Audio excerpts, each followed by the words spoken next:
మహారాష్ట్రలోని సాంగ్లీ జిల్లాలో మొహిత్యాంచే వడ్గావ్ అనే గ్రామం ఉంది. ఆ ఊరిలో ప్రతిరోజు రాత్రి 7 గంటలకు ఒక సైరన్ మోగుతుంది.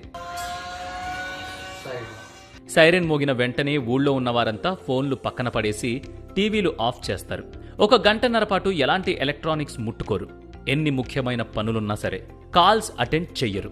ఆ సమయంలో పిల్లలందరూ బుద్ధిగా చదువుకుంటారు. పెద్దలంతా ఒకచోట కూర్చొని మంచి చెడ్డల గురించి, ఊళ్ళో చేపట్టాల్సిన అభివృద్ధి కార్యక్రమాల గురించి చర్చిస్తారు. అయితే వాళ్లంతా ఇలా చేయడానికి బలమైన కారణమే ఉంది.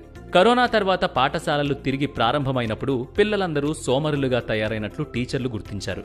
లాక్డౌన్ సమయంలో ఫోన్లకు ఎక్కువగా అలవాటు పడిపోవడమే అందుకు కారణమని గ్రామ సర్పంచ్కు చెప్పారు. అప్పుడు ఆ గ్రామ సర్పంచ్ డిజిటల్ డీటాక్స్ని అమలు చేయడం ప్రారంభించాడు. గంటల తరబడి ఫోన్లు చూడడం వల్ల చాలా మంది శారీరకంగా, మానసికంగా ఇబ్బందులకు గురవుతున్నారు. కాబట్టి ఫోన్లు లేదా ఇతర